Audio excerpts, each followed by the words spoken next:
কথাই বলেছে, আবার তাকে গিয়ে আপনি সেই কথাগুলো বলে দিলেন। অমুক ভাই আপনার সম্পর্কে এরকম কথা বলছিল, বলা বলি করছিল, আপনার ব্যাপারে খারাপ কথা বলছিল। এইরকম ভাবে দুইজনের মধ্যে আপনি খোঁটা সৃষ্টি করে দিলেন, দুইজনের মধ্যে আপনি দ্বন্দ্ব সৃষ্টি করে দিলেন। আল্লাহ বলছেন, বান্দা ওয়ালা তাজাসসু, তোমরা এক অপরের ব্যাপারে বলা বলি করিও না, তোমরা জাসুসি করিও না। তারপরে ৩য় নম্বরে বলছেন ওয়ালা ইয়াগতাব বাদুকুম বাদা, এবং তোমরা এক অপরের সঙ্গে এইরকম ভাবে গীবত করিও না। গীবত হচ্ছে আল গীবাতু আসাদ্দু মিনাল জিনা, গীবত এমন একটা মহাপাপ, কেউ যদি জেনা করে না, জেনাতে অতটা বড় পাপ হবে না যতটা পাপ আপনার গীবত করাতে হবে। ভাবছেন আমার গীবত কিরকম করে হয়? একজন ভাইয়ের ইজ্জতকে নিলাম করার জন্য একজন ভাইয়ের ব্যাপারে এইরকম ভাবে খারাপ কথা রটানো, একজন ভাইয়ের ব্যাপারে, একজন মায়ের ব্যাপারে, একজন বোনের ব্যাপারে খারাপ কথা রটানো, কিরকম গীবত? হাদিসের মধ্যে এসেছে, নবীজি জিজ্ঞেস করছেন মাল গীবা, গীবত কাকে বলে? আপনাকে উদাহরণস্বরূপ আমি বলি, একজন ভাই এইরকম ভাবে অজান্তে কোন জায়গাতে জেনাই পড়ে গিয়েছে, সেই জায়গাতে অজান্তে খুব বিরাট বড় গুনাহ করে দিয়েছে। সেই কথাটা কোন রকম ভাবে আপনার কানে চলে গেল, এই কথাটা নিয়ে এখানে ওখানে এখানে ওখানে বলা বলি করতে লাগলেন। হে বাপজান আমার, সাহাবায়ে কেরামদেরকে যখন নবী জিজ্ঞাসা করছেন, ওরে আমার সাহাবীরা তোমরা বলো গীবত কাকে বলে? সাহাবায়ে কেরাম বললেন, নবী গো, গীবত যেই সম্পর্কে আপনি জিজ্ঞাসা করছেন সেই সম্পর্কে আপনি এবং আল্লাহ সব থেকে বেশি ভালো জানেন। নবী গো, গীবত কাকে বলে আপনি একটু আমাদেরকে সুন্দরভাবে বুঝিয়ে দিন। নবীজি বললেন, গীবত বলে ওই গুনাহটাকে আপনি কি করলেন, এক ভাইয়ের ব্যাপারে, এক ভাইয়ের সম্পর্কে, সে ভাই অবশ্য সে গুনাহটা করেছে, সে কাজটা করেছে, ওর ব্যাপারে আপনি যখন বলতে লাগলেন, ওই বলাটা হচ্ছে গীবত। সেই লোকটি অবশ্যই চুরি করেছে, ডাকাতি করেছে, রাহাজানি করেছে, ধর্ষণ করেছে। এই কথাগুলো আপনি যে বলা বলি করবেন, এক ভাইয়ের কথা অন্য ভাইকে আপনি শোনাবেন, অন্য ভাইয়ের কানে পৌঁছে দিলেন, আবার সে ভাই অন্য ভাইকে বলে দিল। এইরকম বলা, অন্য ভাইয়ের সম্পর্কে বলা বলি করা, ওর ইজ্জতকে নিয়ে ছিনিমিনি খেলা, ওর ইজ্জতকে মাটিতে মিশিয়ে দেওয়ার জন্য, ওর ব্যাপারে খারাপ কথা ছড়ার জন্য আপনি বলতে লাগলেন। নবীজি বলছেন, এটাই হচ্ছে গীবাত, এটাই হচ্ছে গীবাত। বাপজান আমার, আর যদি একজন আব্দুল সাত্তার নামে ভাই, ওই লোকটি কিন্তু জেনা করেনি বা চুরি করেনি, ওই লোকটার মধ্যে ওই গুনাহটা আসলে নাই, যা যেই ব্যাপারে আমি বলা বলি করছি, যে কথাগুলো তার ব্যাপারে আমি রটাচ্ছি, সেগুলো কিন্তু তার মধ্যে নাই, তাহলে এটা গীবত হবে না, এটা হচ্ছে তহমত, এটা হচ্ছে অপবাদ। এইরকম ভাবে আপনি তার ব্যাপারে অপবাদ লাগাচ্ছেন, তার উপরে তহমত লাগাচ্ছেন। তহমত যদি লাগান, তাহলে আপনার উপরে যদি এই রকম 1 মিনিটের জন্য ধরলেন একজন ভাই জেনা করেছে, আপনাকে কি করতে হবে? 2 থেকে 3 খানা সাক্ষীর প্রয়োজন। আপনাকে সাক্ষী দিতে হবে, ভাই অমুক গুনাহ করেছে, আমার কাছে 2 থেকে 3 জন সাক্ষী আছে, এদেরকে জিজ্ঞাসা করুন। বাপজান আমার, যদি আপনার কাছে সাক্ষী না থাকে আর যদি মিথ্যা কথা যদি রটান, এটা হচ্ছে তহমত, এটা হচ্ছে অপবাদ। এর শাস্তি যদি ইসলাম রাষ্ট্র যদি হয়, যদি বাদশার কাছে যান, তাহলে আপনাকে আপনার যে ফয়সালা হবে সেটা হচ্ছে আপনার উপরে 70 কোড়া বর্ষিবে। তহমত লাগাবেন, 80 কোড়া পড়বে, 80 কোড়া। আপনি অপবাদ লাগালেন, অবশ্যই যেই ব্যাপারে আপনি বলা বলি করছেন সেই কাজ, সেই কথাগুলো, সেই গুনাহ ওই ভাইয়ের মধ্যে নাই। আসলে কিন্তু সে ভাই এগুলো কাজ করেনি, কিন্তু আপনি তার ইজ্জতকে নিলাম করার জন্য, তার ইজ্জতটাকে বিলীন করার জন্য, ইজ্জতটাকে এলাকা থেকে একেবারে নিস্তেনাবুদ করে দেওয়ার জন্য আপনি বাজারে বাজারে দোকানে দোকানে বলা বলি করছেন। এটা হচ্ছে অপবাদ। বাপজান আমার, খুব বিরাট বড় গুনাহ, এগুলো থেকে আমাদেরকে বাঁচতে হবে। বাপজান, যদি আমরা না বাঁচি তাহলে ইহকালও আমরা পথভ্রষ্ট হব এবং পরকালও আমাদের খাস করে জাহান্নামে যেতে হবে, তাছাড়া আর কোনো উপায় নাই। আল্লাহ রাব্বুল আলামিন কি বললেন? তোমরা 1 নম্বরে তোমরা খারাপ ধারণা, তোমরা কখনো কুধারণা করিও না। 2 নম্বরে তোমরা জাসুসি করিও না। এর বাড়িতে কি হচ্ছে, বউ বেটি নিয়ে কি হচ্ছে, আপনি কান লাগিয়ে দিলেন, কান লাগিয়ে শুনে কন্টার খোলা আছে, খানা খেয়ে নেন। তারপরে মৌলানা আব্দুল শুকুর স্যার আসবেন, আপনারা বসে যাবেন, এদিকে যাবেন।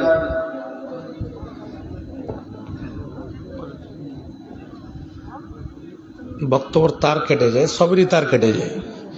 2 বার কিরালা হইলো ভাত খেবার, এর মধ্যে যদি বিরিয়ানি খেবারও কহে তাও এই ভাইরা যাবে না, মানে খেয়ে বসেছে জুতকিরে নাকি জি ভাই? জি। তো কাউকে যদি প্রয়োজন থাকে ভাই খাবার, তাহলে অবশ্যই আস্তে আস্তে লক করে উঠে যাবেন যে খেয়ে আসবেন। আর আমি জানি যে আপনারা ওই অত্র এলাকার মানুষ, অবশ্যই খেয়েই এসেছে। তো আমি যেটা বলছিলাম যে এই জায়গাটাতে কেমন করে আমরা বাঁচবো, কেমন করে কি কাজ করব যে আমরা এরকম হিসাবে এগুলো গুনাহ থেকে বাঁচতে পারবো।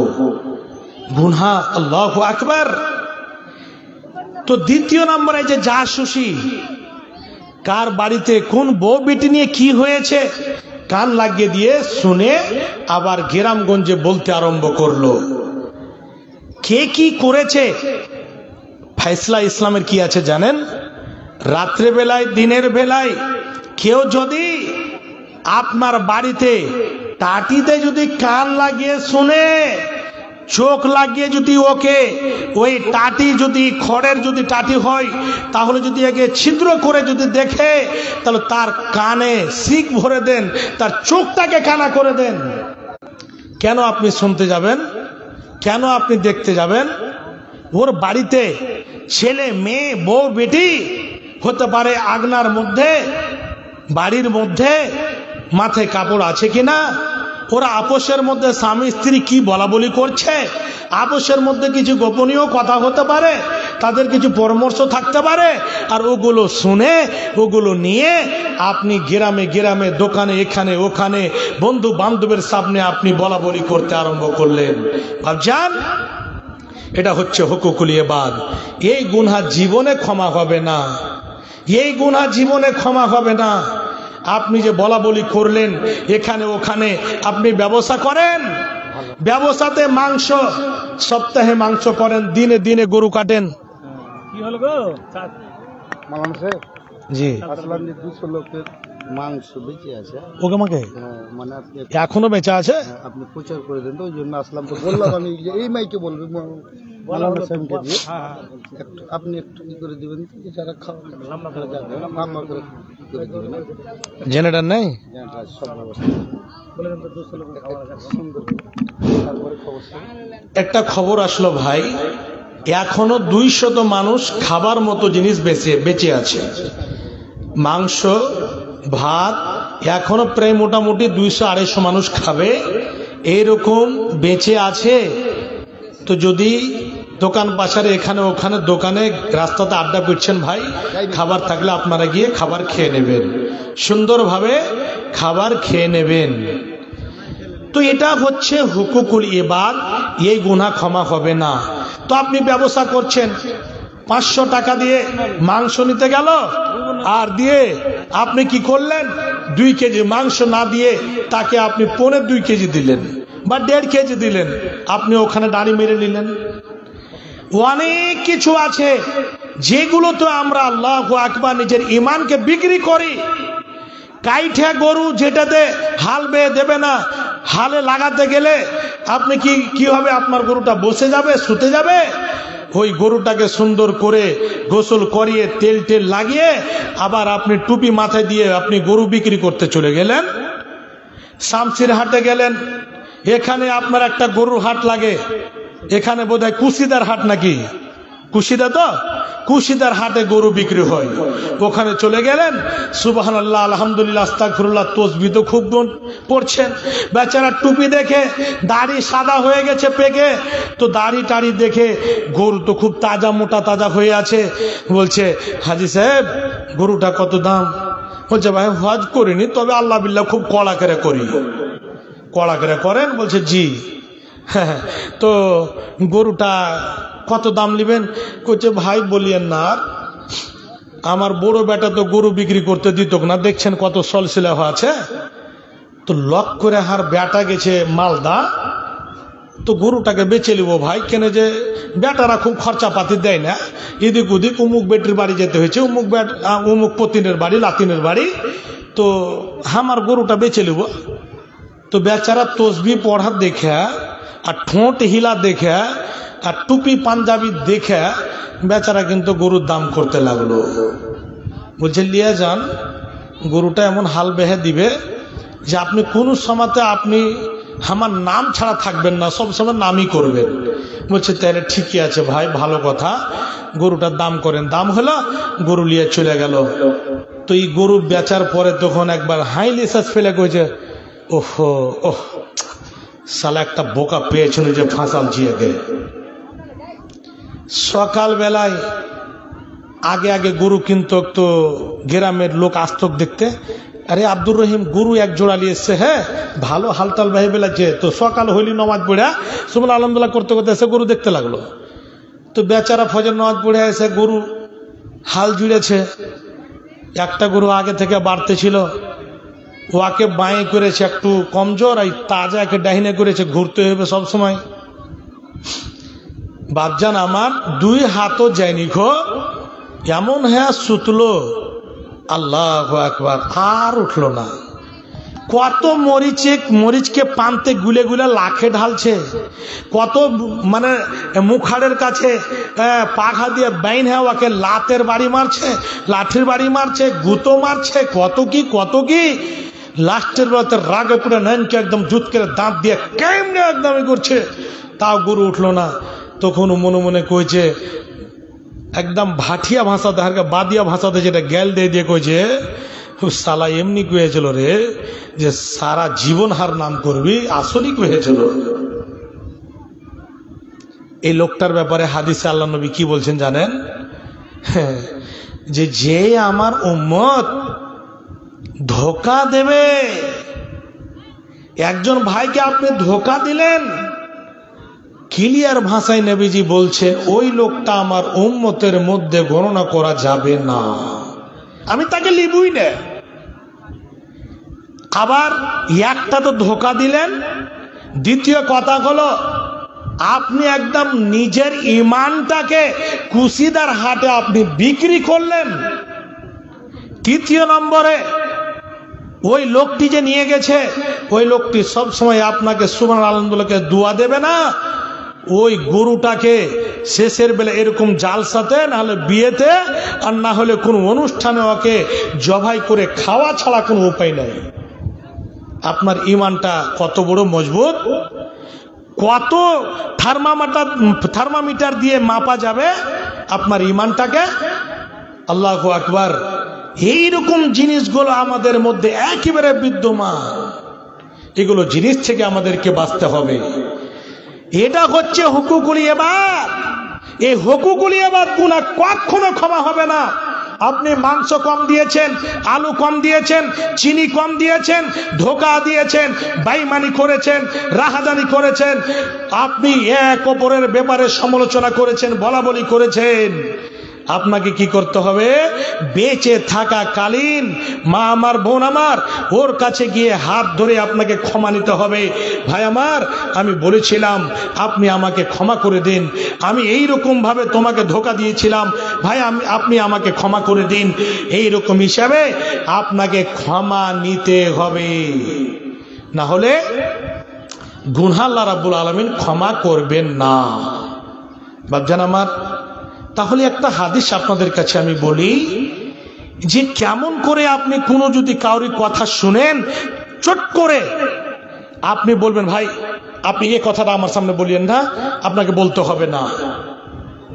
একজন এইরকম গুনাহ করে, দেখেন ইমানের স্পিরিট কত যে ছিল, নবীজির কাছে গিয়ে হাজির। একজন মানুষ নিজের মালিকের বাড়িতে চাকর হিসাবে ছিল, আর চাকর হিসাবে থাকতে থাকতে শয়তানের পাল্লাই পড়ে নিজের মালকিনের সাথে জেনা করে নেয়, জেনা করে নিয়েছে। জেনা করার পরে মালিক জানতে পারলো যে আমার বাড়ির কৃষক, আমার বাড়ির গোলাম এইরকম ভাবে এত বড় গুনাহ করেছে আমার স্ত্রীর সাথে, আমার মালকিনের সাথে। আল্লাহু আকবার। বলছে তুমি যাও, নবীর কাছে গিয়ে ফয়সালা নিয়ে এসো। নবীর কাছে ফয়সালা নিয়ে আসার জন্য আসলো। সেই লোকটির নাম হচ্ছে মাইজ বিন মালিক। সে লোকটি এসে নবীজিকে বলছেন, তাহিরনি ইয়া রাসূলুল্লাহ, নবী গো আপনার কাছে আমি এমনি আসিনি, নবী গো আমি অজান্তে খুব বিরাট বড় গুনাহ করে দিয়েছি। নবী গো শুনে রাখুন, আমার দ্বারা এমন একটা বড় গুনাহ হয়েছে, আমি ভুল বশত এত বড় গুনাহ করেছি। নবী গো খুব বড় দুঃখ নিয়ে আমি এসেছি, আমার অন্তর স্থির হিসাবে নাই, আমি যেন কোনো জায়গাতে গিয়ে এইরকম ভাবে শান্তি পাই না। নবী গো আপনার কাছে এসেছি, আমি জেনা করেছি, আমাকে চট করে আপনি পাক করে নিন, আমাকে পাক সাফ করে নিন। আমি খুব বড় আশা নিয়ে এসেছি, কেন জানতে আমার দ্বারা ভুল হয়েছে, আমি খুব বিরাট বড় গুনাহ করেছি। একবার বলছে, নবীজি শুনে বলছে, শোনো তুমি তওবা করো, তুমি ইস্তিগফার করো, তওবা করো, এবং তুমি বাড়ি ফিরে যাও। একবার যখন বলেছেন, নবীজি এই কথার উত্তর দিয়েছেন। আবার অল্প রাস্তা গিয়ে আবার মাইজ বিন মালিকের চোখ দিয়ে পানি ঝরছে, আর এসে বলছে, নবী গো আপনার কাছে আমি এসেছি, আপনি আমাকে পাক করে নিন, আমাকে একটু পাক সাফ করে নিন। আমি যদি এই হালাতে আমার যদি মরণ হয়ে যায়, তাহলে আল্লাহর জাহান্নাম ছাড়া আর কোনো জায়গা হবে না। এই কথা বলে আবার দ্বিতীয়বার নবীজির কাছে গিয়ে হাজির হয়েছেন। আবার নবীজি বলছেন, হে মাইজ বিন মালিক শোনো, তুমি বাড়ি ফিরে যাও, আল্লাহর কাছে তওবা করো, ইস্তেগফার করো, বাড়ি ফিরে যাও। একবার, দুইবার, তিনবার হয়ে গেল, নবীজি পুনরায় সেই কথাটা বলছেন, উত্তর সেটাই দিচ্ছেন। চতুর্থবার মাইজ বিন মালিককে বলছে, তুমি তাহলে জেনা করেছো নাকি বলো? বলছে, নবী গো জি হ্যাঁ আমি জেনা করেছি। সঙ্গে সঙ্গে নবীজি একটু রাগান্বিত হয়ে বলছেন, ওরে আমার সাহাবীরা, এ মাইজ বিন মালিক কি মদ পান করে এসেছে, একটু মুখটাকে সঙ্গে দেখে নাও, মুখটাকে সঙ্গ আর সঙ্গে দেখে নাও, সে মদ পান করে এসেছে নাকি।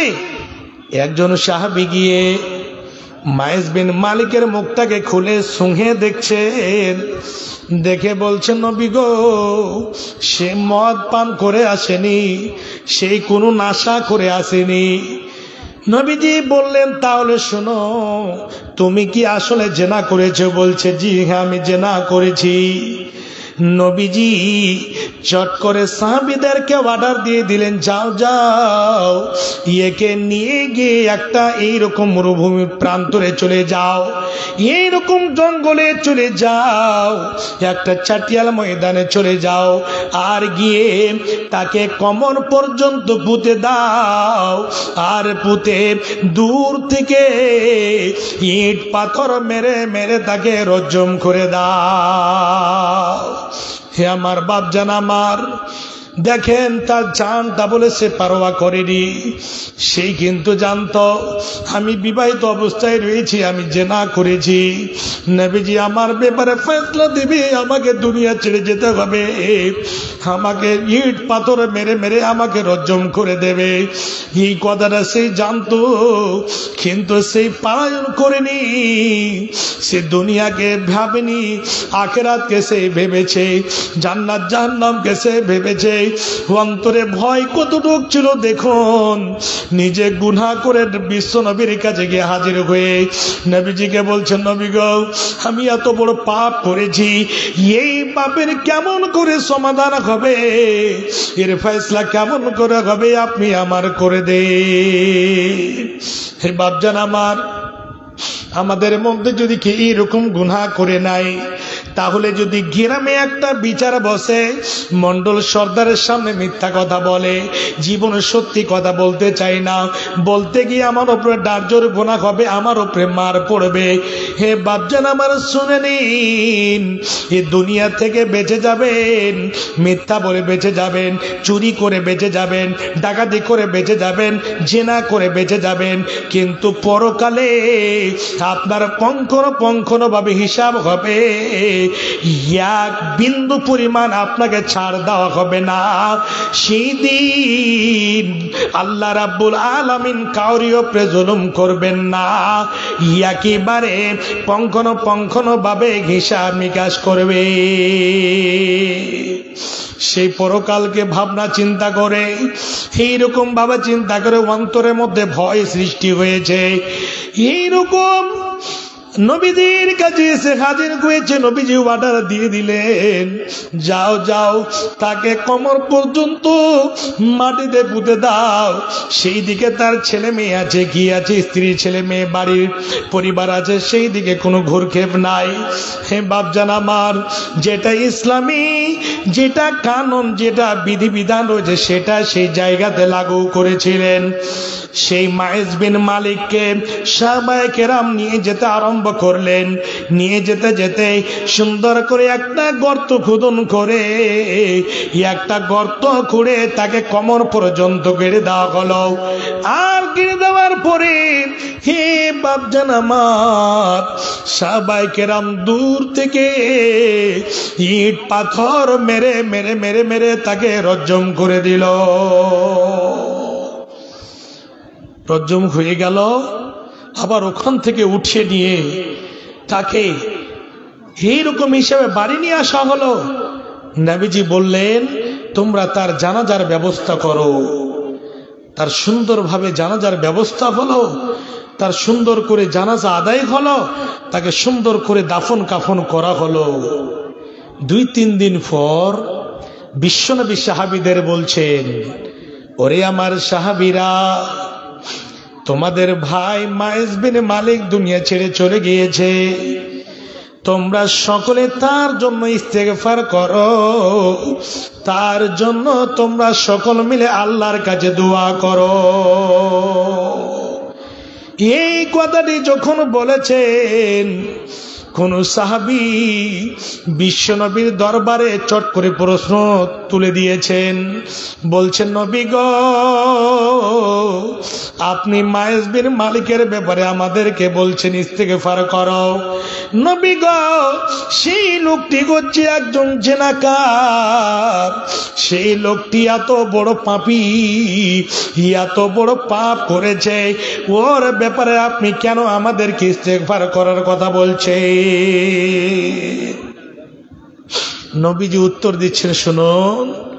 বলছেন, ওরে আমার সাহাবীরা, সেই লোকটি জিনা করেছে বটে, সেই লোকটি এত বড় পাপ করেছে শোনো, কিন্তু বেঁচে থাকাকালীন তার রাত কাটেনি, দিন কাটেনি, সকাল সন্ধ্যা বিকাল 24 ঘন্টা সব সময় ইস্তেগফার করেছে, আল্লাহর কাছে তওবা, আল্লাহর কাছে অনুশোচনা প্রকাশ করেছে। এত তওবা করেছি, এত তওবা করেছে, এত তওবা করেছে, আল্লাহর কাছে এত ক্ষমা চেয়েছে, আল্লাহর কাছে এত ক্ষমা চেয়েছে।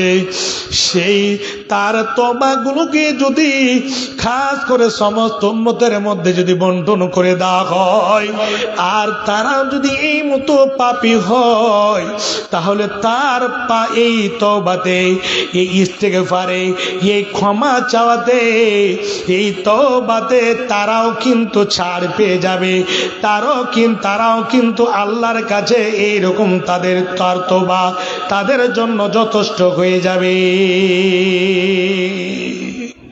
এত তওবা করেছে, এই তওবা তাদের ক্ষমার জন্য যথেষ্ট হয়ে যাবে। বাপজান আমার, এই জায়গাতে একটা প্রশ্ন জাগতে পারে। আপনারা বলবেন, মোল্লা, সেই লোকটি এই যে একটা দুঃখ নিয়ে আসলো মায়েজ বিন মালিক, নবীজির কাছে কেন ফিরিয়ে দিচ্ছিলেন? সেই ব্যাপারে সে ব্যাখ্যাটা লিখছেন, সে হাদিসের ব্যাখ্যাটা লিখছেন উলামায়ে কেরাম, মুহাদ্দিসিনে কেরাম কি বলছেন, কেন নবীজি এই জন্য ঘুরিয়ে দিতে চাচ্ছিলেন যে কি করেছে না করেছে এর ব্যাপারে আমি শুনতে চাই না, নবীজি শুনতে চাচ্ছিলেন না। আর আমরা এক অপরের সমালোচনা শুনতে চাই, গীবত শুনতে চাই। কেউ যদি, আরে জানিস, আরে অমুক লোকটা খুব মুসল্লি করছিল, আর ওর স্ত্রী কি হয়েছে জানিস তো, 2-4 জন লোক, কি হয়েছে বলে, অমুকের এই যে লোকটা খুব মুসল্লিগিরি করছিল, ওর স্ত্রী এরকম। তো কি হয়েছে একটু খুলে কহ তো। জুত করে ওকে কি বলবে, চায়ের দোকানে জানেন, একটু স্পেশাল চা বানা হয়, একে চাটা দে, মানে ও চা খাবে আর খুব সুন্দর ভাবে এনার্জি, ফুল এনার্জি নিয়ে ও গল্পটা করবে, আর এই মোটা ভোজন শুনবে। তো শুনে কতটি লাভ হলো মুলি সাহেব? লাভ হয়নি, খুব মিষ্টি লেগেছে, মনটা জুড়িয়ে গেছে, ওটা আমার দুশ্মন ছিল যে, তো শুনতে মজা লেগেছে খুব। নবীজি 1 বার 2 বার 3 বার ঘুরিয়ে দিচ্ছেন, আরে বাবা যাও তো, তুমি আল্লাহর কাছে ইস্তেগফার করো, তওবা করো, যাও তো। 4র্থ বার এসে যখন বললেন, তখন কি বললেন, তুমি তাহলে জেনা করেছ? বলছি আচ্ছা ঠিক আছে, তাহলে যাও রজম করে দাও। যেই মালকিনের সাথে জেনা হয়েছিল, তার স্বামীটার নাম হচ্ছে হুজ্জাল। ওর সঙ্গে কিছুদিন পরে নবীজির সাক্ষাৎ। নবীজি বলছে, হুজ্জাল, আরে কখন জানতে নবীজি পারলেন? তার পরে যে মেয়েটির সাথে জেনা হয়েছিল, ওই জেনার বাচ্চা জারদ সন্তান পেটে নিয়ে ওই মেয়েটিও আবার বিশ্বনবীর দরবারে হাজির হয়েছে। মা বোন আমার শুনে রাখুন, আল্লাহর ভয় কাকে বলে। আল্লাহু আকবার। সে মেয়েটি গিয়ে নবীজিকে বলছেন একই কথা, নবী গো, এই যে দেখেন জারদ সন্তান পেটে, আমার দ্বারা ভুল হয়েছে, আমি জিনা করেছি, আমাকে একটু পাক পবিত্র করে নেন। নবীজি ওটাই কথা বলছেন, যাও তওবা করো, ইস্তেগফার করো, যা বাড়ি যাও। 1 বার 2 বার 3 বার 4 বার হয়ে গেল, ফিরে যাচ্ছে আবার আসছে, ফিরে যাচ্ছে আবার আসছে। তো এইরকম হিসাবে বলতে বলতে মেয়েটি কিন্তু একটা খুব পয়েন্টের কথা বলছে। নবীজিকে কি বলছে, নবী গো, আপনিও আমাকে ফিরিয়ে দিচ্ছেন যেমন মায়েজ বিন মালিককে ফিরিয়ে দিচ্ছিলেন, মায়েজ বিন মালিককে যেমন ফিরিয়ে দিচ্ছিলেন আমাকে ফিরিয়ে দিচ্ছেন। কেমন কথা?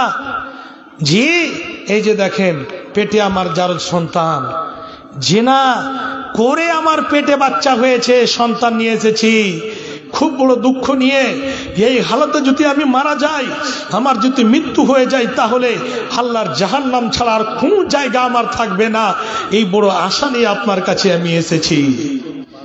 যখনই নবীজি বললেন না, সে মেয়েটি বলল যে আমি জিনা করেছি, নবীজি কি বললেন? পেটে তোমার বাচ্চা আছে? জি। তাহলে তোমার উপরে হদ কায়েম হবে না। তাহলে এখানে একটা মাসলা জেনে থাকেন, এখনো যদি কোনো এইরকম গ্রামগঞ্জে অহরহ হচ্ছে, জেনাকারিনী ধরা পড়ছে, তো যদি যার সন্তান পেটে থাকে, যদি গর্ভবতী থাকে, তাহলে ওই হাবলাটার উপরে সাজা হবে, কিন্তু ওই মেয়েটার উপরে সাজা হবে না। কেন? ভুল মেয়েটা করেছে, পেটের বাচ্চাটা ভুল করেনি। যখন কোড়া পড়তে লাগবে, তখন যদি হতে পারে অযথ মার পড়বে, আর মারটা পড়তে গেলে হতে পারে অজাগাতে লেগে গেলে ছেলেটা খালাস হয়ে যেতে পারে, ছেলেটা মরে যেতে পারে। ওই ছেলেটা তো ভুল করেনি, ভুল করেছে তার মা, ওই মেয়েটি ভুল করেছে। তার জন্য ওই গর্ভবতী অবস্থায়, বাচ্চা থাকাকালীন অবস্থায় ওই মেয়ের ওপরে, কোনো মেয়ের ওপরে এরকম সাজা, মার, এরকম দৌড়রা চলবে না। নবীজি বললেন কি করো? তুমি অপেক্ষা করো। কতদিন অপেক্ষা করব? বলছে শোনো, যতদিন তোমার পেট থেকে বাচ্চাটা খালাস না হয়ে যাবে, যতদিন খালাস না হবে, ততদিন আমি তোমার উপরে হদ কায়েম আমি করতে পারবো না। আমি তোমার উপরে এইরকম ভাবে কোড়া বর্ষাতে পারবো না, বা তোমাকে আমি রজ্জম করতে পারবো না। যেরকম শাস্তি তোমার উপরে লাহিক হবে, তোমার উপরে এইরকম শাস্তি যে আমি দেব, তোমার উপরে শাস্তি যে আমি কায়েম করব, এই মতো অবস্থায় তোমার উপরে শাস্তি আমি দিতে পারবো না। যাও যাও, যতদিন বাচ্চা খালাস না হবে, ততদিন তুমি আমার কাছে আসো না। সেই মেয়েটি নবীজির কাছ থেকে এক পা দুই পা করে আগে হাঁটছে, তো দুই পা পিছনে হাঁটছে, পিছনে চলছে আর কান্না করছে। সব সময় ফুটা ফুটা পানি ঝরছে আর বলছে, আল্লাহ, এইরকম বাজাতে আমার দ্বারা খুব বিরাট বড় ভুল হয়েছে, আমি গুনাহ করে দিয়েছি। আর এই অবস্থায় যদি আমি মারা যাই, এই যার সন্তান যদি আমার পেটে থাকে, অবস্থায় যদি আমি দুনিয়া ছেড়ে চলে যাই, তাহলে আমার জাহান্নাম ছাড়া কোনো জায়গা হবে না। আমি জীবনে জান্নাতের আমি আশাবাদী হতে পারবো না, আমি জান্নাতি মেয়ে হতে পারবো না। এই আশা নিয়ে, এই কথা নিয়ে সব সময় মনের মধ্যে ধারণা, কখন আমার বাচ্চাটা প্রসব হবে, কখন বাচ্চা আমার খালাস হবে, এই নিয়ে আল্লাহর কাছে তওবা করতে আছে। সকাল বিকাল 24 ঘন্টা সব সময় আল্লাহর কাছে ইস্তেগফার করতে আছে, আল্লাহর কাছে ক্ষমা চাইতে আছে।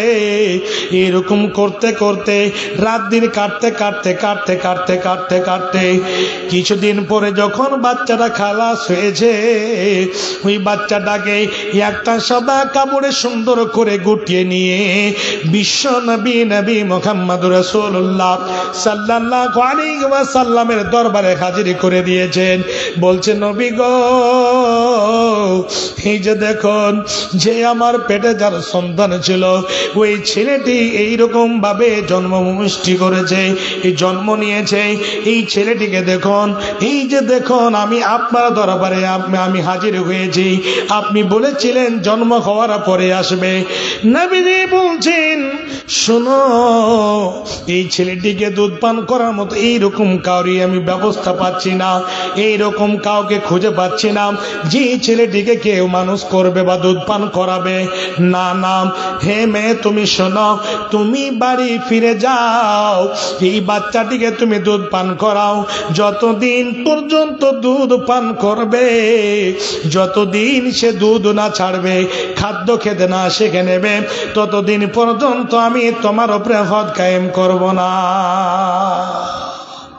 ভাবছেন আমার মা জননী, সে এমন হয়ে কান্না করতে করতে সে বাচ্চাটিকে কোলে করে আবার বাড়ি ফিরে আসছে, দুধ পান করাচ্ছে, আবার সব সময় টকটকে লেগে আছে, হায় রে আমি একজন গুনাহগার, আমি একজন কলঙ্কিনী মেয়ে, আমি একজন খাস করে খুব বড় পাপী মেয়ে, হায় রে আমার তো বাচ্চা খালাস হয়েছে কিন্তু আমি এখনো পাক পবিত্র হইনি, আমার যদি এখনই মত হয়ে যায়, মালকুল মত চলে আসে, তাহলে আমার দাসা কি হবে? সব সময় আল্লাহর কাছে তওবা করছে, আল্লাহর কাছে ক্ষমা চাইছে। এইরকম করতে করতে করতে করতে যখন বাচ্চাটা খাওয়া শিখে নিয়েছে, দুধ ছেড়ে দিয়েছে, হাদিসের মধ্যে এসেছে নবীজি বলেন সেই মেয়েটি সেই ছেলেটার হাতে একটা রুটির টুকরো দিয়ে, একখানা রুটির টুকরো হাতে ধরিয়ে দিয়ে সেই ছেলেটি রুটির টুকরোটা মুখ দিয়ে খেতে আছে, চাটতে আছে, দাঁত দিয়ে ছোট ছোট করে কাটতে আছে। এইরকম ভাবে খাওয়াতে খাওয়াতে খাওয়াতে খাওয়াতে নবীজির দরবারে হাজির হয়েছে। বলছে নবী গো, আপনি বলেছিলেন কিছু খেতে শিখবে তখন তুমি নিয়ে আসবে, এই জন্য দেখুন এটার দলিল হলো, প্রমাণ করছে, দেখুন ছেলেটি রুটি খেতে লেগেছে, খাদ্য খেতে শিখে নিয়েছে, এখন আমার দুধ ছেড়ে দিয়েছে। নবী গো তাড়াতাড়ি করে আপনি আমাকে এখন পাক পবিত্র করেলে। বাপজান আমার, নবীজি কি করলেন? সুন্দর করে সেই ছেলেটিকে নিয়ে একজন সাহাবীকে দিয়ে দিলেন, বলছে তুমি তাকে লালন পালন করো, তাকে পালাপোষা করো, তার সুন্দর করে দেখভাল করো। তারপরে সাহাবীদের বললেন যাও একে একটা ময়দানে নিয়ে যাও, আর নিয়ে গিয়ে একটা গর্ত খোদন করো, গর্ত খুঁড়ে তাকে বুক পর্যন্ত গেড়ে দাও, আর গেড়ে দিয়ে দূর থেকে ইট পাথর মেরে মেরে মেরে মেরে তাকে রজ্জম করে দাও, তাকে দুনিয়া থেকে বিদায় করে দাও। এটার ফয়সলা, এই ফয়সলাটা কাদের জন্য? তাহলে এক সেকেন্ড এই কথাটা বলে নি, তাহলে এই মাসলাটা আপনাদের স্মরণে থাকবে। কেউ যদি বিবাহিত অবস্থায়, বিয়ের পরে ছেলে হোক বা মেয়ে হোক, বিয়ের পরে যদি জেনায় পড়ে যায়, তাহলে তাদের দুনিয়াতে বেঁচে থাকার কোনো অধিকার নাই। ইসলামী যদি রাষ্ট্র হয়, যদি সেই ইসলাম শাসক যদি হয়, তাহলে পারে অবশ্যই সেই বাদশাহ, সেই আপনার হাকিম সুন্দরভাবে আপনার এইরকমই ফয়সলা করবে যে ইট পাথর মেরে মেরে আপনাকে রজম করে দেওয়া হবে। আর অবিবাহিত অবস্থায় যদি কুঁয়ারি বা কুঁয়ারা অবস্থায় যদি বিয়ের আগে আগে যদি অজান্তে ভুল হয়ে গেছে, তাহলে পারে তাকে 100 করে কোড়া মারা হবে, মেয়েটাও 100 কোড়া বেতানি খাবে, জুত করে পাবলিকে মার দিতে হবে, আর এই হাবলা সাত্তার দিতে হবে।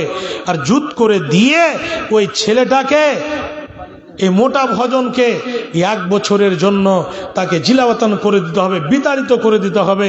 এর মানে হলো যদি এই এলাকাতে মানে জেনা করেছে, এই জন্য ওকে বিতাড়িত করতে হবে।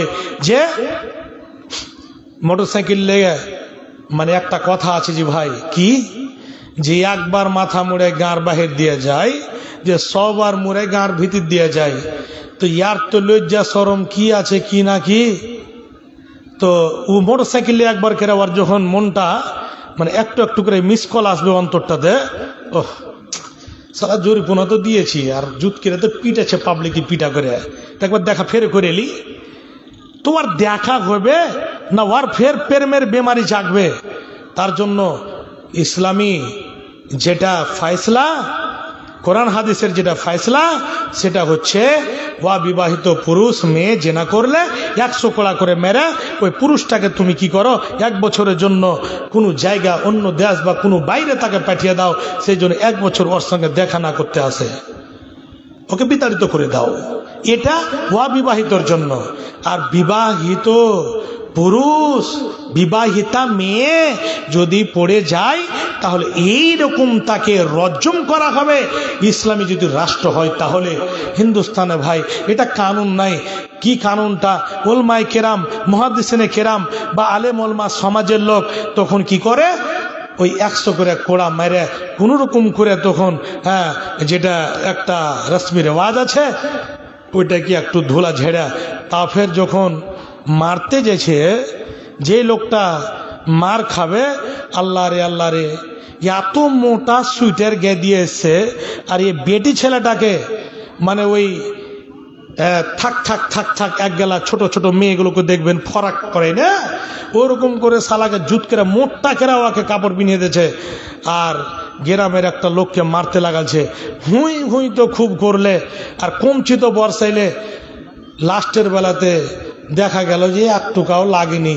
মারতে যেছে তখন একটু ধুন্নুকের মতন আগা দিকে চলে গেছে, ব্যাকা হয়েছে, তো ম্যাটটা উচ্ছা পড়িয়েছে। এরকম করে ধুলাও ঝাড়া চলছে। আর কোনো জায়গাতে তখন কি করলো, যারা যারা বিচার করছে, ভাই আপনার এলাকাতে এগুলা নাই, দুঃখ লিয়েন না আর রাগও করিয়েন না, কোনো জায়গাতে টাকাও ফের বিচার করছে, টাকা নিয়ে কি এগুলা মারপিট হলো, সবকিছু হলো। ছেলের পক্ষ থেকে একদম জুত করে মোটা মোটা করে টাকা ওসুল করা হয়েছে। কত মোটা টাকা, আমরা ওর মধ্যে দায়ী আছি। কোনো সমাতে ফতোয়া দিই, মানুষ দেখে কে এটা, হ্যাঁ লোকটা খুব বড় পয়সাওয়ালা, কোন করে ফতোয়া দিব, হ্যাঁ যদি উল্টা হয় তাহলে তো হাঁকে উল্টা দাও দিয়ে কোপাইবে, তখন এটা চলবে। আল্লাহ আস্তাগফিরুল্লাহ, কি ফতোয়া দিলি রে। তো এরকম সমাজে চলছে, এর জন্য আপনার দায়ী নয়, আমি দায়ী। আমার মতো কিছু কিছু আরো আছে দুনিয়ার বুকে যে আল্লাহু আকবার টাকার দিকে করে দেন না 50,000 টাকা জরিমানা ছেলের বাপটাকে। আচ্ছা, ছেলের বাপটাকে আপনি 2 লাখ করলেন, মেয়ের বাপটাকে কি করলেন, করেছেন না? মেয়ে তো মেয়ে টাকা 2 লক্ষ পেল, আর পাওয়ার পরে কানে নাকের হাতের যত যা গয়না গাঁঠি করে একদম ফের আবার ঘুরছে ফিরছে, কোনো ব্যাপার নাই। ফের আবার লাগদ কথা বলছি, নাম বলতে গেলে ভেজাল হবে, নাম বলবো না আমি, নসিহতের জন্য, ইবরাতের জন্য এই কথাটা বলছি। আমাদের খাস করে অনেক জায়গা থেকে খবর আছে যে কমসে কম 6 বার হয়ে গেল ওই মেয়েটার কমসে কম 2 লক্ষ 2.5 লক্ষ করে টাকা পাওয়া। তো শুনে টুনে একটা হকের কথা করেছি কিন্তু আমি, ভাই ছেলেরও বাবা আছে মেয়েরও বাবা আছে, 4 চাকাতে চড়ে যাবে বিচারটা করতে। আমি বললাম ছেলের বাবাকে কত করেছেন ভাই, বলছে 2.5 লক্ষ টাকা। বলে মেয়ের বাবাকে, মেয়ের বাবার দিকে তাকাচ্ছে, আল্লাহ ইমুলি সাহেব যে কি মুখ খুললে রে আল্লাহ। মেয়ের বাবাকে বলছে মেয়ের বাবাকে করিনি তো। আমি ওই সর্দারজি আর মন্ডলজি যারা বিচার করেছিল, আমি বললাম যে উল্টা কুড়হলের চোপ খাওয়ার জায়গায় লেগে তৈরি থাকেন, এক তো আপনি টাকার কেন করবেন, টাকাটা কেন আপনি বলবেন, টাকাটা কেন? শরীয়তে কোনো পাতাতে লেখা আছে যে টাকা নিয়ে আপনি জরিমানা নেবেন? আরে জেনা করেছে, কিছু করেছে, ওর যেটা সাজা আছে কোরআন হাদিসে নির্ধারিত করে দিয়েছেন, কোরআনে আল্লাহ রাব্বুল আলামিন ক্লিয়ার করে দিয়েছেন। তাহলে এই জায়গাতে আমরা এটা একেবারে একদম খাস করে ওই জায়গাতে আমরা বেশি করে হস্তক্ষেপ করছি, আর ওটাকে আমরা বাড়াওয়া দিচ্ছি। আর ওই জায়গাতে টাকা বিচার করে মেয়ের বাবা 1.5 লক্ষ আর 50,000 বাঁচলো, এটা কি করবে? তখন মাটি ভাগ লাগাইছে। যেটি যেটি বড় বড় হিটলার লোক বিচার করেছে, কইছে রাতের বেলাতে বিনা টাকাতে তোর কি করব, আমরা এমনি এসেছি। তো এরকম ব্যাপার সমাজে চলছে। আমার বাপজান, আমার দুঃখ নেবেন না, আল্লাহর ওয়াস্তে এগুলো থেকে বাঁচেন। যেটা ন্যায় বিচার, যেটা হক বিচার, সেটা আপনি করবেন। আর খাস করে এইরকম জঘন্য, এইরকম গীবত, এইরকম কাউরি সমালোচনা থেকে বাঁচার চেষ্টা করবেন। তো মেয়েটির জন্য নবীজি কি ফয়সালা দিলেন? যাও তাকে সংসার করে দাও, তাকে একেবারে রজম করে দাও, তাকে একেবারে একদম শেষ করে দাও। তো তার সঙ্গে খালিদ বিন ওয়ালিদ, সবে পাথর মারতে মারতে খালিদ বিন ওয়ালিদ একটা পাথর উঠিয়ে মাথাতে মেরেছে, আর রক্ত সিসকি নিয়ে ছুটে তার শরীরে গিয়ে কিছু অল্প একটা কাতরা পড়েছে। আর যখনই পড়া তখনই একটা একদম ছিছি শব্দ, একটা এইরকম ভাবে সে মেয়েটির ব্যাপারে একটা মানে খারাপ শব্দ, হাইরে জিনাকারিনী মেয়ে, এই জঘন্য মেয়ের রক্ত আমার শরীরে পড়ে গেল। এই কথাটা সে বলে উঠেছে। নবীজির কানে খবর গেল, নবীজি বলছেন, শোনো, তুমি যে বলছো খারাপ মেয়েটাকে খারাপ মনে করে এইরকম ভাবে খারাপ ধারণা করে কথা বলছো, শোনো, মেয়েটি জেনা করেছে বটে, কিন্তু মেয়েটি এত তওবা করেছে, এত তওবা করেছে, এত তওবা করেছে যে যা বলার সীমা নাই। ওই তওবা গুলোকে যদি মদিনার বুকে বন্টন করে দেওয়া হয়, তাহলে এর মতো গুনাহগারেরাও তাদেরও ক্ষমার জন্য এই তওবাটা যথেষ্ট হয়ে যাবে। বাপজান আমার, এর মধ্যে একটা পয়েন্ট আছে, পয়েন্টটা খুব একদম গুরুত্ব সহকারে বিবেকে রাখবেন। ছেলে মেয়ে দুজনের ফয়সলা হলো, দুইজনকে রজম করে দেওয়া হলো। তো ওই যে নামটা বলেছিলাম হুজ্জাল, হুজ্জালের সঙ্গে নবীজির সাক্ষাৎ। নবীজি তখন হুজ্জালকে বলছে, হুজ্জাল,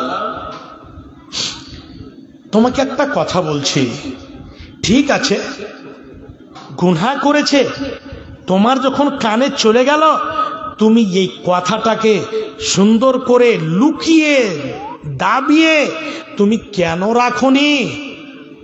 এর মানে হলো তওবা যত ওই ছেলে মেয়ে দুইজন, মাইজ বিন মালিক আর এই মেয়েটি যার সঙ্গে মাইজ বিন মালিক জেনা করেছিল, দুইজনের তওবা আল্লাহ কবুল করেছিলেন।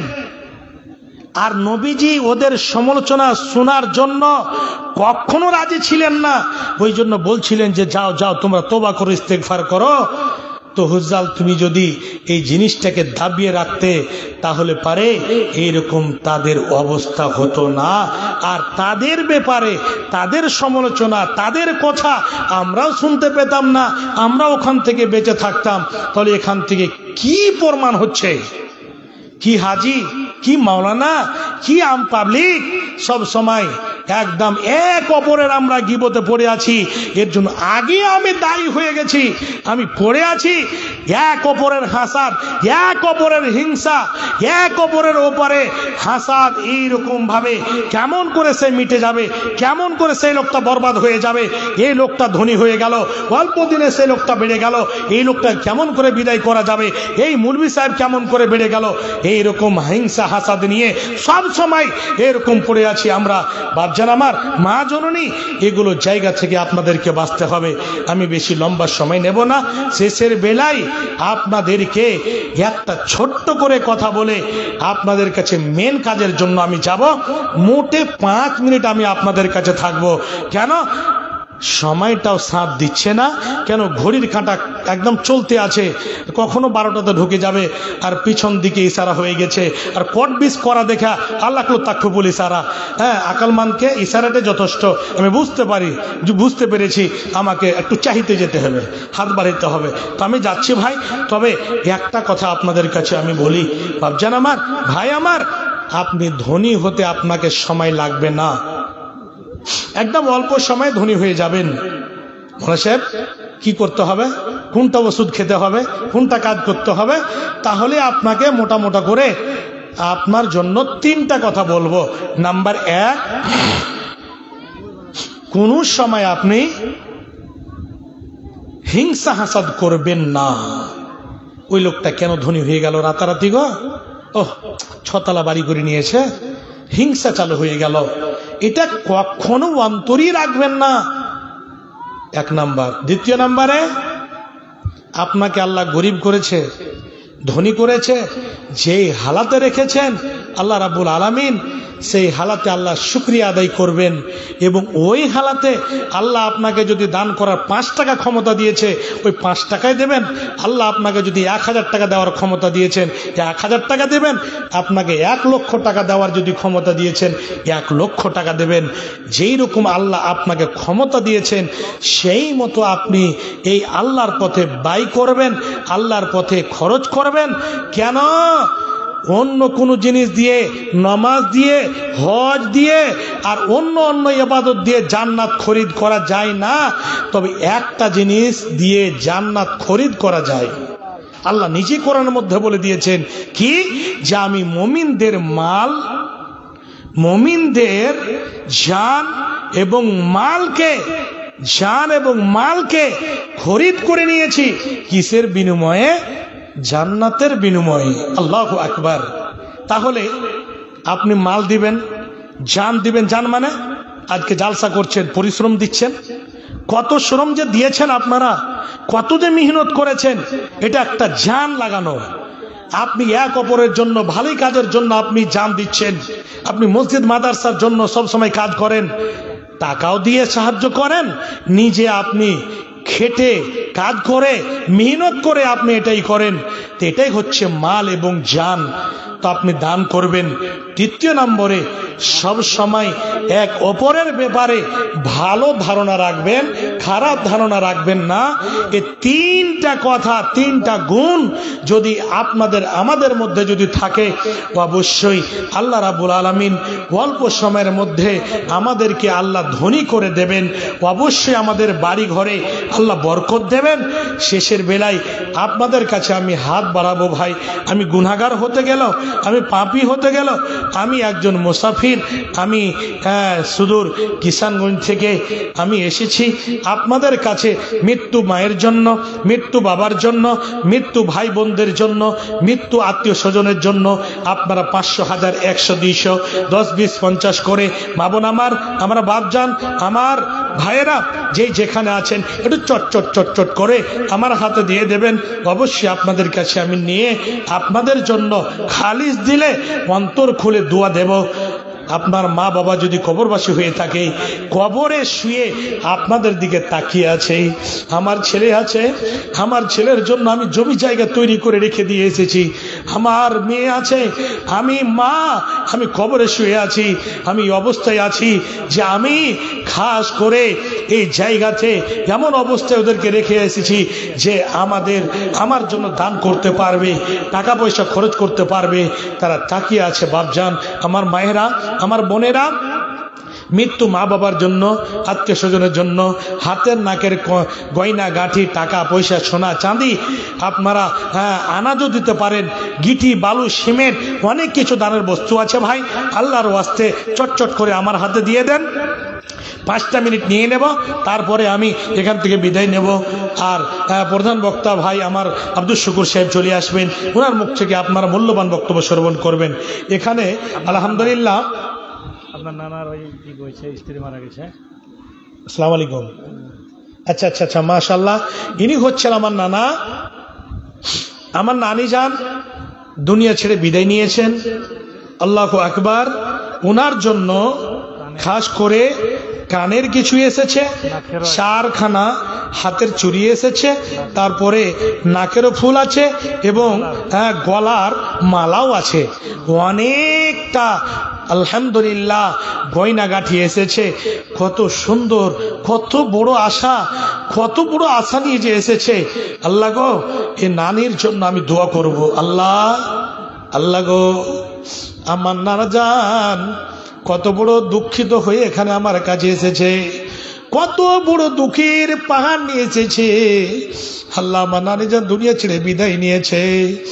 আল্লাহ গো, এমন জায়গা থেকে যে সেই জায়গার খবর নেওয়ার কোনো ব্যবস্থা নাই, কোনো মেশিন নাই, কোনো কম্পিউটার ব্যবস্থা নাই। কি হালাত রয়েছে একবার খবর নেব।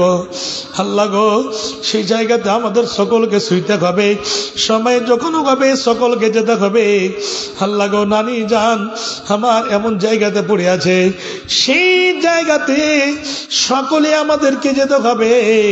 নানির জন্য কত সুন্দর করে হাতের নাকের অনেক কিছু গয়না গাঠি দিয়েছেন। আল্লাহ সেদানকে সাদর গ্রহণ করে নাও। আল্লাহ নানিজানকে জান্নাতবাসী করো। আল্লাহ সুখের জীবন দাও। আল্লাহ ইয়ে করো, পরকাল মঙ্গলময়ী করো।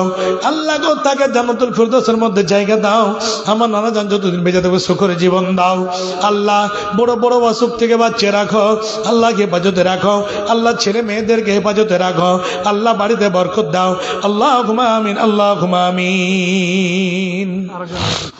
থেকে 1100 টাকা একটু পানির বোতলে দেন তো। খোপাকাটি থেকে 1100 টাকা দিয়েছেন। আলহামদুলিল্লাহ। একজন খোপাকাটি থেকে ভাই আমার এসে 1100 টাকা দিয়েছেন। আল্লাহ গো, এ দানকে সাদরে গ্রহণ করে নাও। আল্লাহ মনের আশাকে পূর্ণ করে দাও।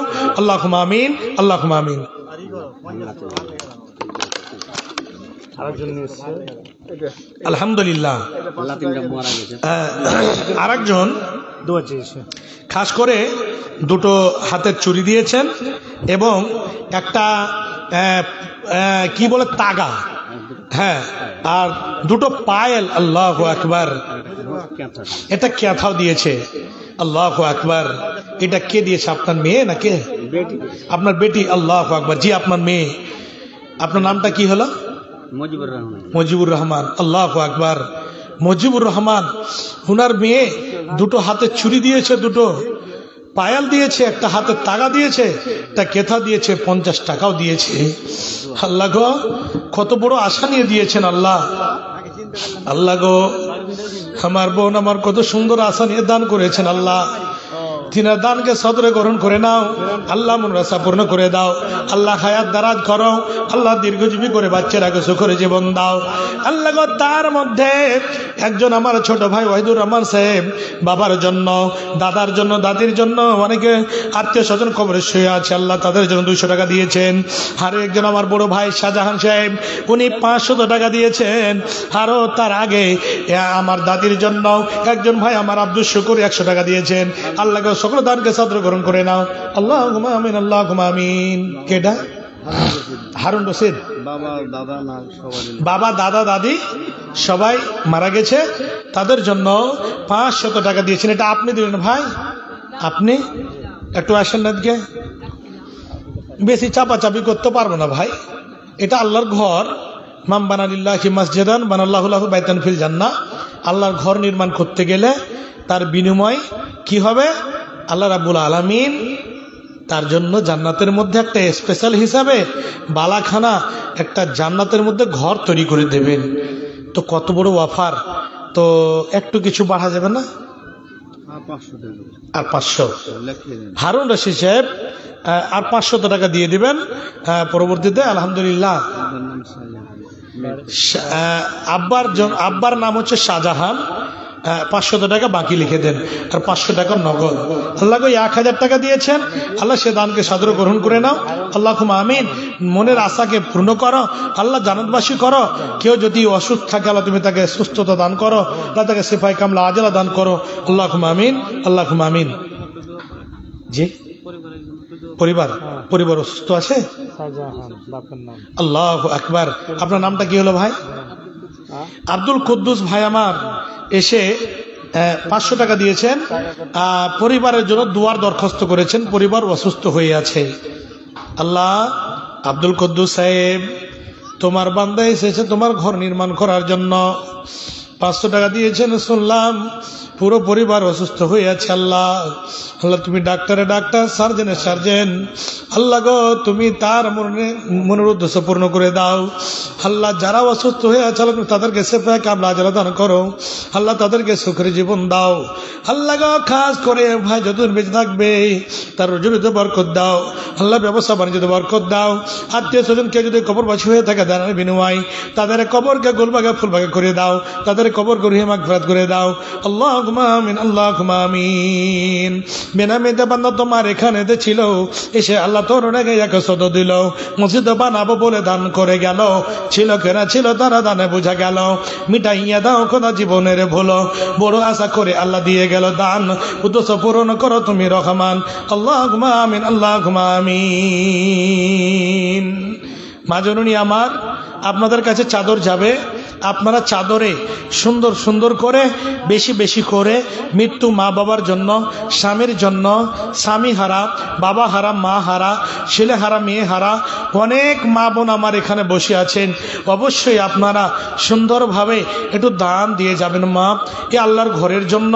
এবং বাপজান, আমার আব্বাজান, আপনারা যে বসে আছেন আল্লাহর ওয়াস্তে আপনারা পরকালের কিছু পাথর জোগাড় করলেন, কিছু পুঁজি জোগাড় করলেন। এই যে আপনারা 100, 200, 500, 1000, 2000 যে দেবেন পরকালের জন্য, এটা পরকালের ব্যাংক ব্যালেন্স আপনার হয়ে যাবে, পরকালে আপনার কবরে কাজে আসবে। একটু আসুন আমার ভাই, আমার বাপজান, আমার নানুজান, আমার কাকুজান, একটু আসুন, চটচট করে আসুন, চটচট করে একটু দিয়ে দেন। আর সময় আমি লম্বা নেব না, অবশ্যই সময় অনেক হয়ে গেছে। আলহামদুলিল্লাহ। তুমি যেখানে থাকো না কেন, মাওলানা আব্দুল শাকুর সাহেবকে নিয়ে এসো। মুরসালিন মাওলানা সাহেব জন্য এসো। আরেকজন ভাই আমার এসে মাশাআল্লাহ 100 টাকা দিয়েছেন। আল্লাহ গো, বেনামিতে বান্দা তোমার এখানে ছিল, এসে আল্লাহ তোর রেখে 100 দিল। বড় আশা করে আল্লাহ দিয়ে গেল দান, উদ্দেশ্য পূরণ করো তুমি রহমান। মিটাও মিটাও আল্লাহ মনের আরমান। আল্লাহুম্মা আমিন, আল্লাহুম্মা আমিন। শুনেন,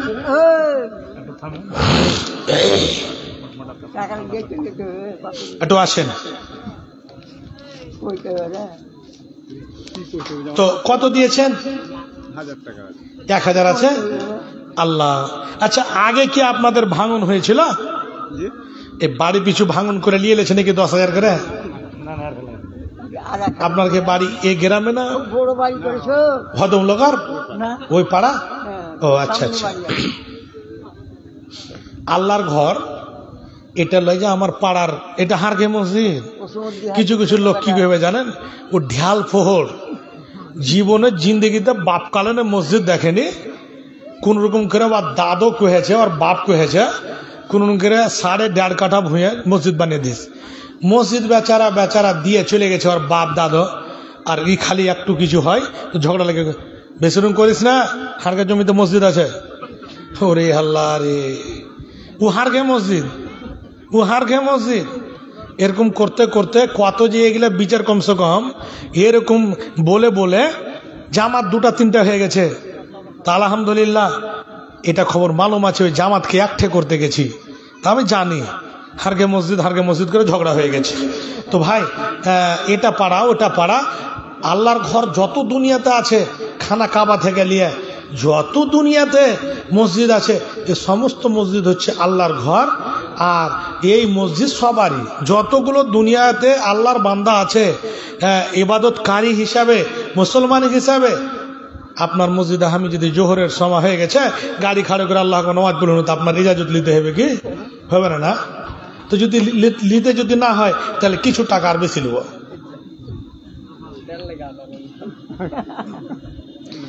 আচ্ছা, এই তেলচান্না গ্রামে শুনছি যে বিল্ডার বলে খুব বড় বড় ধনী আছে, তো 5,000 টাকার দাতা একটাও যে পাইন না। ওই বিল্ডার গেলা কি কোন রকম করে পোকা লেগে গেছে নাকি? আল্লাহ, শুনে দেখি কট্টি আছে, একখানটা দিবেন, জোড়া দিবেন না?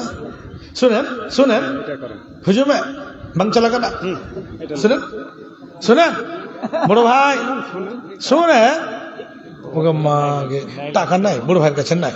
আচ্ছা থাকলে একটু ভাবির লেগে জিলাপি নিয়ে যাবেন।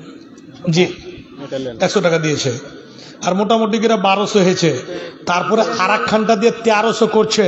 আর ইনশাআল্লাহ যদি মোটামুটি করে ভাই আমার ভাবির যদি মোহাব্বত নিতে চাহে তাহলে পারে আর 200 টাকা দেবো,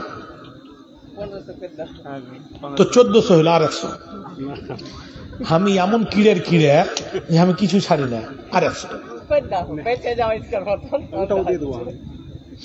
বাকি, তাহলে বাকি 100 টাকা করবো না, বাকি আর 100 করি। আচ্ছা ভুট্টা টুটা ধান টান লাগাননি? আল্লাহু আকবার। শুনেন না, ধানে জেনে কি না হয়, পোকান লাগে না লাগে, পাতান না হয়, জেনে বাগরাতে খায় না, আগে বাগরাতে খাচ্ছিল না, এখন খায় না ভাই। হ্যাঁ তখন খাচ্ছিল আগে যুগে। তো জেনে বিপদ আপদ না নেমে আসে ভুঁয়ে, ওটার একটু এনে করে দোয়া করে দেবো, ধান গেলা 50 কিলো নেব। আল্লাহু আকবার। জোর করে নারা লাগাতে পারবো না।